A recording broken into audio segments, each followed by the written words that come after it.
तो hello friends, आज मैं आ गई हूँ यमी शबाई के एपिसोड 7 से लेकर 13 तक के एक्सप्लेनेशन के साथ। हमारे एपिसोड 7 का नाम है कॉन्ट्रडिक्शन। हमारी कहानी की शुरुआत युको नाम की एक लड़की के साथ होती है, जिसे रात के 3 बजे के आसपास उसकी दोस्त का फोन आता है। उसकी दोस्त का नाम रहता है मायूमी और वो बहुत ही ज्यादा डरी हुई रहती है। वो कहती है कि पता नहीं उसका बॉयफ्रेंड यानी कि तोरू कहाँ गया। और यहाँ पे जो युको रहती है वो बहुत ज़्यादा डर जाती है और वो सोचने लग जाती है कि उसकी दोस्त कहाँ है। उसकी दोस्त बताती है कि वो लोग शाम के वक्त एक खाली पड़े हुए हॉस्पिटल में गए थे, जहाँ पे वो लोग अपने टेस्ट करेज के लिए गए थे, यानी कि ये पता करने के लिए कि वो लोग कितने हिम्मती हैं। और यहाँ पे तभी उसकी दोस्त यानी कि मायूमी देखती है कि उसका बॉयफ्रेंड यानी कि तोरू दौड़ते हुए एक बंद हुए कमरे की तरफ दौड़ता है और वहां पे उसका ताला तोड़ने लग जाता है और फिर वो अंदर चला जाता है। जैसे ही वो बाहर निकलता है वो बहुत अजीब तरीके से बिहेव कर रहा था और इसे देख के उसकी दोस्त बहुत ज्यादा डर जाती है और वो बोलती है कि मैं फिर वहां से भागी। लेकिन उसकी दोस्त पूछने लग जाती है, फिर यानी कि युको पूछने लग जाती है कि तोरू का क्या हुआ, क्या तुम उसे छोड़ के आ गई वहीं पे उस खाली पड़े हुए हॉस्पिटल में। तो वो बोलती है कि क्या मैं तुम्हारे घर आ सकती हूँ, मुझे बहुत ज़्यादा डर लग रहा है, ये जगह बहुत ज़्यादा डरावनी है, क्या मैं आ सकती हूँ, क्या मैं जा सकती हूँ। वो किसी से ये सब पूछ रही थी फ़ोन में। अब उसकी आवाज़ सुनकर युको बहुत ज़्यादा डर जाती है। तभी हम देखते हैं युको को तभी कोई बाहर से चिल्ला रहा होता है। वो बोल रहा होता है कि मैं तोरू हूँ, दरवाज़ा खोलो, दरवाज़ा खोलो। अब वो सेम स्टोरी नरेट करता है जैसे उसकी गर्लफ्रेंड कर रही थी। वो बोलने लग जाता है कि जब से उसने उस ताले को खोला उस खाली पड़े हुए कमरे में, तब से वो बहुत अजीब तरीके से बिहेव करने लगी मेरी गर्लफ्रेंड। और वो उसी तरीके से बता रहा था और बोलने लग जाता है कि उसका चेहरा बहुत अजीब था, उसका चेहरा बहुत डरावना था। जैसे वो उस कमरे के अंदर घुसी, उस खाली पड़े हुए हॉस्पिटल के कमरे के अंदर, वो बहुत अजीब तरीके से बिहेव करने लगी। और ये सब बातें युको सुन रही थी और वो दरवाजा खोल देती है। फिर दरवाजा खोलते वो देखती कि उसके सामने तोरू खड़ा रहता है, जो कि अब पूरी तरीके से एक अजीब से मॉन्स्टर में तब्दील हो चुका था। और इसी के साथ हमारी कहानी खत्म हो जाती है। तो एपिसोड 8 का नाम है अम्ब्रेला गॉडेसेस। अब यहाँ पे हमारी कहानी की शुरुआत होती है एक जापान के कंट्री साइड पे, जहाँ पे एक लड़का जिसका नाम रहता है ताकेरू और उसका दोस्त केंजी बैठे रहते हैं। अब ये घर जो रहता है ये ताकेरू का रहता है, जो कि येलो टी शर्ट वाला लड़का है, और केंजी जो कि ब्लू टी शर्ट वाला लड़का है वो उसे विजिट करने के लिए आया हुआ रहता है। वो बता रहा होता है कि कैसे उसके दूसरे दोस्त उससे जल रहे थे क्योंकि ताकेरू उसका दोस्त बन गया था। तभी ताकेरू की मॉम पीछे से आती है और वो वाटरमेलन लेके आती। तभी यहाँ पे केंजी देखता है कि एक औरत जो कि अपने मुंह में अम्ब्रेला पकड़ के खड़ी हुई रहती है। तभी उसका दोस्त आता है और उसे बोलता है कि हम एक साथ इनाबा माउंटेन में चलेंगे और वहां बीटल्स पकड़ेंगे। तभी उसके फादर पीछे से आते हैं और कहते हैं कि यहाँ का मौसम बहुत खराब रहता है। तो यहाँ पे केंजी कहने लग जाता है कि मैंने एक औरत को देखा जो कि अपने मुंह से अम्ब्रेला पकड़ के खड़ी हुई थी। तभी यहाँ पे उसके फादर बहुत अजीब तरीके से बोलते हैं, अम्ब्रेला गॉडेस, तब तो हमें केंजी को उस शेड में अकेले बंद करना पड़ेगा। और तभी यहाँ पे उसकी मॉम जो रहती है ताकेरू की मॉम, वो कहती क्या तुमने अम्ब्रेला गॉडेस को देखा तो नहीं। तभी हम जानते हैं, समझ पाते हैं कि यहाँ पे उसको पूरी रात उस शेड के अंदर बंद रहना है और दरवाजा बिल्कुल भी नहीं खोलना है किसी भी हालत में, चाहे कितना भी कोई चिल्लाए। तभी हम देखते हैं कि ताकेरू आ जाता है केंजी से मिलने के लिए और वो उसके लिए कुछ लाया होता है। तभी हम देखते फिर वो वहां से चला जाता है। कुछ ही देर में केंजी जो देखता है कि ताकेरू दोबारा आया है और यहाँ पे जो उसके दरवाजे के पास रखी हुई सॉल्ट थी वो जलने लग जाती है। इसका मतलब ये है कि वो और कोई नहीं, अम्ब्रेला गॉडेस है। वो बार बार चिल्ला रही होती दरवाजा खोलो, दरवाजा खोलो, पर वो दरवाजा नहीं खोलता केंजी पूरी रात, और पूरी रात उसी कमरे के अंदर बिता देता है। सुबह होती है और वो देखता है कि अब वो फ्री हो चुका है और उसके पीछे कोई नहीं। लेकिन ये सच्चाई नहीं थी, अम्ब्रेला गॉडेस उसका पीछा नहीं छोड़ी थी क्योंकि उसने बीच में दरवाज़ा खोला था। और इसी के साथ ये कहानी ख़त्म होती है। हमारी अगली कहानी का नाम है कर्स, जो कि एपिसोड 9 है। अब ये कहानी एक डॉटर और एक मदर के बारे में है, जो कि अकेले एक सिंगल मदर के बारे में ये कहानी है। और यहाँ पे उसकी डॉटर जो रहती है उसको एक कर्ज लग जाता है, यानी कि एक श्राप लग जाता है उसके एंसेस्टर्स की गलतियों की वजह से। और यहाँ पे कोई बुरी आत्मा उसके शरीर के ऊपर कब्जा कर लेती है। अब वो औरत कई जगह जा चुकी थी, लेकिन उसे तब भी कोई भी उसकी हेल्प नहीं कर पा रहा था। लेकिन इस बार उसने एक प्रीस्टेस यानी कि एक औरत से हेल्प मांगी थी जो कि झाड़ फूक का काम करती थी। अब यहाँ पे वो जाती है टेम्पल। अब यहाँ पे वो उस एरिया की जानी मानी प्रिस्टेस थी और वो कहती है कि मैं नहीं चाहती कि मेरी बेटी हमेशा ऐसी रहे। और वो प्रिस्टेस पूछती है फिर उस लड़की से, क्या तुम्हारे हाथ में दर्द हो रहा है? तभी वो लड़की अपना हाथ दिखाती है। वो देख के हैरान हो जाती कि उसके हाथ में बहुत सारे निशान थे, जैसे किसी ने उसे बहुत ज्यादा टॉर्चर किया हो।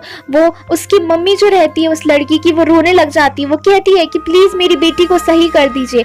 तभी हम देखते हैं वो प्रिस्टेस एक्सॉर्सिज्म की तैयारी चालू कर देती है ताकि वो उस लड़की के शरीर से उस आत्मा को हटा सके। आखिरकार वो उसमें कामयाब ही हो जाती है और वो लड़की पूरी तरीके से नॉर्मल दिखाई देने लग जाती है। वो लड़की पूरी तरीके से हैरान हो गई थी कि वो पूरी तरीके से ठीक हो चुकी है अब वो बहुत ज्यादा खुश हो जाती है।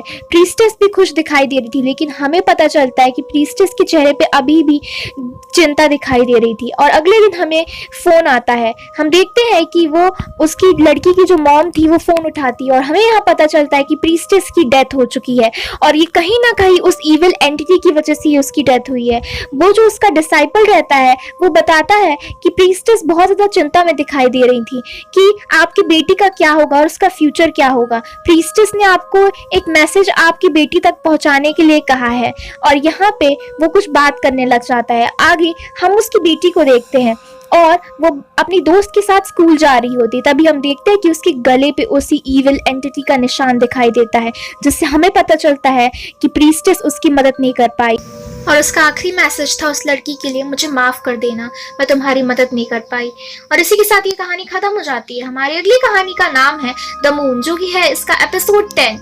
अब यहाँ पे ये कहानी जो है कुछ लड़कों की है जो कि अपने बेसबॉल ट्रेनिंग के लिए आए हुए थे एक ट्रेनिंग कैंप में। और यहाँ पे वो लोग बात कर रहे होते हैं कि उनका कोच कितना ज्यादा स्ट्रिक्ट है और उनको कितनी ज्यादा ट्रेनिंग करवाता है। तभी उनका एक दोस्त जिसका नाम रहता है अकिनोबु वो आ जाता है। वो बोलने लग जाता है। तभी वो एक लड़के का मजाक उड़ाने लग जाता है जिसका नाम रहता है दाइसुके। वो कहता है दाइसुके से, तुम्हें याद है जब तुम फर्स्ट ग्रेड में थे तब तुम इसी ट्रेनिंग कैंप में ट्रेनिंग के लिए आए थे और यहाँ पे तुम वहां के टॉयलेट में गिर गए थे और उसके बाद हमने तुम्हारा नेम डोकीसुकी रख दिया था। और यहाँ पे हमें पता चलता है कि वहां के जो टॉयलेट्स थे वो पिट टाइप के बने हुए थे, यानी कि बहुत ज्यादा डरावने, और वहां पे बड़े बड़े होल्स थे। तभी वो लड़का रात के वक्त बाथरूम करने के लिए जाता है और वो तभी वहां पे सोचने लग जाता है कि उसके साथ बहुत पहले क्या हुआ था। वो सोचता है कि जब वो अकेले फंस गया था उस बाथरूम के अंदर तब वो बाथरूम के अंदर गिर गया था, लेकिन उसे ऐसा महसूस हो रहा था जैसे उसके आसपास कोई है और उसे ऐसा लग रहा था जैसे उसका कोई पीछा कर रहा है। और ये सब वो अपने दोस्तों को नहीं बता पाया था क्योंकि उसके दोस्त उसका बहुत ज्यादा मजाक उड़ा रहे थे और इसी वजह से वो उनसे कुछ भी नहीं कह पाया। और फिर वो ये सब याद करने लग जाता है। तभी उसे ऐसा लगता है कि जैसे उसके आसपास अभी भी कोई प्रेजेंट है। तभी वो नीचे देखता है बाथरूम में तो उसे एक एंटिटी बहुत ही अजीब तरीके की दिखाई देती है। तभी वो पीछे से उसे दरवाजा खुलने की आवाज आती है। वो अपने आप को समझाने की कोशिश करता है कि यहाँ कुछ भी नहीं है। तभी हम देखते हैं उसके पीछे से एक अजीब सी आत्मा निकल के आती है और इसी के साथ ये एपिसोड खत्म हो जाता है। हमारे अगले एपिसोड का नाम है वीडियो, जो कि है इसका एपिसोड 11। अब यहाँ पे हमें पता चलता है कि यहाँ पे ये स्टोरी जो है कुछ मिडिल स्कूल स्टूडेंट्स के बारे में जो कि अपने समर वेकेशन के लास्ट डे पे अपना पूरा होमवर्क कंप्लीट कर रहे थे, यानी कि पूरे समर वेकेशंस उन्होंने सिर्फ मस्ती करी है। अब यहाँ पे जो मोटा लड़का रहता है वो लेट जाता है, वो बोलता है कि मुझे ब्रेक की जरूरत है और मैं बिल्कुल नहीं पढ़ सकता। अब यहाँ पे जो चश्मिश लड़का जो रहता है वो कहता है कि मेरे कजन के भाई ने उसके दोस्त के एक टेस्ट करेज की एक बहुत ही एडवेंचरस वीडियो भेजी, यानी कि घोंसली वीडियो भेजी है। अब यहाँ पे कहता है कि इसमें कुछ बहुत ही अजीब चीज उसके भाई ने देखी।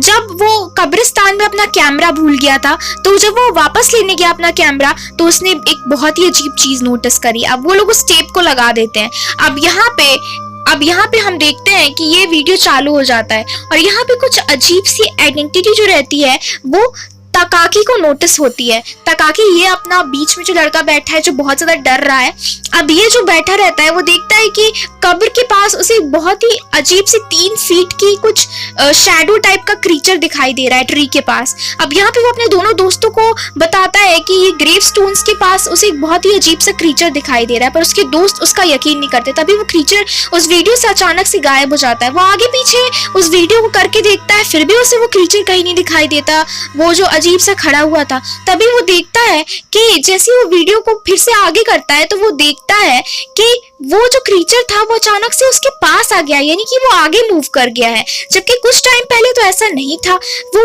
सोचने लग जाता है कि एक ही वीडियो में आगे पीछे करने पे चीजें इतनी चेंज कैसे हो सकती। तभी वो क्रीचर उसकी तरफ देख के चिल्ला देता है, उसकी तरफ देख के, और वो बहुत ज्यादा डर जाता है। तभी उसे टीवी के रिफ्लेक्शन में दिखाई देता है कि उसके पीछे उसके दोनों दोस्त घोस्ट में तब्दील हो चुके हैं, और वो बहुत ज्यादा डर जाता है। और इसी के साथ ये एपिसोड खत्म हो जाता है। अगले एपिसोड का नाम है, यानी कि एपिसोड 12 का नाम है तोमनारी कुन। So let's start our explanation. अब ये जो लड़की रहती है, ये स्टोरी एक हाई स्कूल गर्ल और उसके सोसाइटी में रहने वाले कुछ छोटे बच्चों की कहानी है। अब यहाँ पे वो छोटे बच्चे किसी के साथ खेल रहे होते हैं और यहाँ पे वो लड़की जाके उनके पास पूछती है कि तुम लोग क्या कर रहे हो। तो वो बताते हैं कि हम लोग एक शैडो से बात कर रहे हैं, इसका नाम है तोमनारी कुन, जो कि एक स्पिरिट है, हम इसके साथ रोज खेलते हैं। अब यहाँ पे वो लड़की इनकी बातों में बहुत ज्यादा इंटरेस्टेड नहीं रहती और वो बच्चे कहते हैं कि तोमनारी कुन कह रहा है कि तुम भी हमारे साथ खेलो। तो वो लड़की कहती है कि मुझे पढ़ना है और मैं जा रही हूँ, मेरे पास टाइम नहीं है। तो लेकिन वो प्रॉमिस करके जाती है कि वो बाद में खेलेगी। तो यहाँ पे बच्चे बात कर रहे होते हैं कि इसे अपना प्रॉमिस निभाना पड़ेगा, तोमनारी कुन ने कहा है। अब वो बच्चे वहां से चले जाते हैं, वो लड़की अपने घर में जाके ये सब नोटिस करती है और यहाँ पे जब वो जा रही होती है तो वो बच्चा उसकी तरफ पॉइंट करके कहता है कि तोमनारी कुन ने कहा है कि तुम हमारे साथ खेलोगी और उसे पता था कि तुम आने वाली हो। तो इस लड़की सोचने लग जाती है कि इन लोगों को कैसे पता है कि मैं यहाँ से गुजरने वाली हूँ। अरे अब तक तो पता चल जाना चाहिए ना यार कि वो एक शैडो से बात कर रहे हैं, तो कुछ ना कुछ गड़बड़ जरूर है। वो बच्चे इतना अजीब सा एक्सप्रेशन दे रहे होते हैं, अगर मैं इनकी जगह होती तो मैं तो पहले ही डर जाती। अब यहाँ पे बात आगे बढ़ती है और ये बच्चे से बार बार पॉइंट कर रहे होते हैं कि इसे इसने प्रॉमिस किया है तो इसे तोमनारी कुन के साथ खेलना पड़ेगा। वो तभी अपने घर पहुंच जाती है और वो बहुत ज्यादा थक चुकी थी। अब यहाँ पे उसे अजीब सा सपना टाइप का आता है 2 मिनट के लिए कि तोमनारी कुन के साथ खेलो। तभी हम देखते हैं कि वो बच्चे उसके घर पे आ जाते हैं और वो बोलते हैं कि तोमनारी कुन क्या तुम्हारे घर पे है। तो यहाँ पे वो लड़की बोलती है कि मेरे घर पे कोई तोमनारी कुन नहीं है और मैं उस ऐसे इंसान को नहीं जानती हूँ। और यहाँ पे बच्चे कहने लग जाते हैं नहीं देखो वो तुम्हारे घर ही पे है। और तभी हम उसके छत पे एक शैडो देख पाते हैं अजीब सा, और वो गुस्से में आके कहती है कि ये लोग मेरा टाइम बर्बाद कर रहे हैं और ये लोग बहुत वियर्ड है, और वो दरवाजा बंद कर देती है गुस्से में।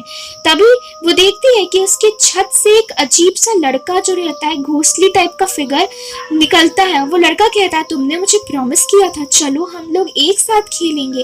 और तभी हम देखते हैं कि वो उस लड़की को अपनी तरफ खींच लेता है छत से, और तभी वो बच्चे कहते हैं कि उसने अपना प्रॉमिस पूरा किया। तोमनारी कुन तुम अच्छे से खेलना उनके साथ। और यहीं पे हम देखते हैं कि वो लड़की और तोमनारी कुन दोनों अब घोस्ट बन चुके थे और इसी के साथ कहानी खत्म होती है। अब हमारे आखिरी और इस सीजन के आखिरी एपिसोड यानी एपिसोड 13 का नाम है टॉर्मेंटर। और इस एपिसोड में ये कहानी एक ग्रुप ऑफ बॉयज के बारे में है जो कि अपने दोस्त के घर से किसी दूसरे घर में झांक रहे थे। और यहाँ पे श्रोता जो रहता है वो बाइनोक्यूल से झांक रहा होता है और यहाँ पे उसका दोस्त ताई-चान भी खड़ा रहता है और वो बोलता है, यहाँ पे वो एक स्टोरी नरेट करता है जिसमें वो बोलता है कि वो सामने वाले घर में एक अजीब सा कोई टॉर्मेंटर रहता है जिसकी वजह से मेरी ग्रैंड माँ की जो दोस्त थी वो गायब हो गई और उन्होंने उसे कभी नहीं देखा। तभी उनमें से उनका एक दोस्त चला जाता है क्रैम्प स्कूल के लिए और यहाँ पे श्रोता अभी भी सामने वाले घर में झांक रहा होता है। और यहाँ पे वो बताता है कि हमें उस टॉर्मेंटर को देखना नहीं है, मतलब कि वो कोई एंटिटी है जो कि डांस करती है, ठीक है, तो उसे देखना नहीं है। लेकिन तभी जो ताई-चान रहता है वो उससे बाइनोक्यूल्स छीन लेता है और तभी वो देखने लग जाता है उस टॉर्मेंटर को, और वो तभी जैसे उस टॉर्मेंटर को देखता है वैसे वो डांस करने लग जाता है। अरे उसे जब उसकी ग्रैंड माँ ने मना किया था तो उसे ऐसा करने की जरूरत ही क्या थी। तभी हम देखते हैं कि यहाँ पे उसके बाइनोक्यूल्स लौटाने के लिए वो जाता है और वो पूछने लग जाता है कि ताई-ची कहाँ है, मतलब कि वो आया नहीं और तभी उसके फादर बताते हैं ताइची के कि ताइची अब से तुम लोग के साथ नहीं खेलेगा। तो यहाँ पे वो शॉक हो जाता है, जो हमारा मेन कैरेक्टर रहता है, कि ताइची उसके साथ क्यों नहीं खेलेगा। तो यहाँ पे शोता देखता है कि यहाँ पे उसके पेरेंट्स, जो उसके घर वाले रहते हैं, उसके मम्मी रहती है, वो बहुत ज्यादा रो रही होती है। तो उसके फादर कहते हैं कि ये बाइनोक्यूल्स तुम ही रखो, और अब तुम्हारे साथ ताइचान नहीं खेल पाएगा।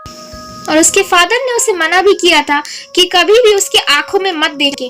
तभी हम देखते हैं कि बाइनोक्यूल से ताइचान को देखने की कोशिश करता है, तभी वो उसकी आंखों में देख लेता है ताइचान के, और इसी के साथ वो भी पोजेस्ड हो जाएगा और वो भी ऐसी डांस करेगा जैसे ताइचान कर रहा है।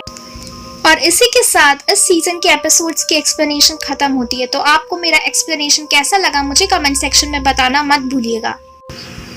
And don't forget to like, share and subscribe my channel. Thank you for watching.